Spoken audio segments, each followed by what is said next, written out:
High guys welcome to my day 3 in Nepal. यो दिन चाहिँ हामी बिहान उठेर पानी फलफुल त्यसपछि स्याउ खाएर मन्दिरतिर गयौँ। यो दिन मेरो बुढाको ह्याप्पी बर्थडे थियो अनि बर्थडेमा अनि यसो पूजा गऱ्यौँ अनि हामी बुढा बुढी यसो नाटक पार्यौँ किन घर आयौँ प्रिङ्गल्स खायौँ।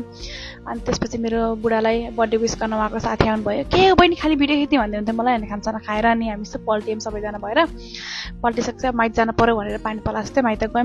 माइत गएपछि त फलफुल डाङ्ग लाएर मम्मीले फलफुल खुवाउनु भयो। हेर्नु त यो हाँसेको मेरो भाइ हो, छपक्क हाँसे। त्यसपछि अनि यहाँ मेरो सुटकेस खोल्न लायो मलाई। अनि मैले यसो सुटकेस खोलेँ अनि थकाइला होला भनेर मेरो खुट्टा मसाज गरिदियो। त्यसपछि साला भेनाको यहाँ क्यारिम बोर्ड खेल्ने सुरु भयो।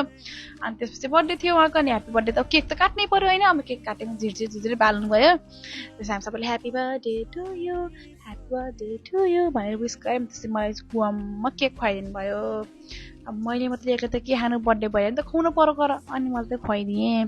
अनि बाबाले पनि केक काटेर ज्वाइँलाई सबै खुवाइदिनु भयो। त्यसपछि आमाले पनि खुवाइदिनु भयो। अनि त्यसपछि फेरि मम्मीले पनि केक खुवाइदिनु भयो।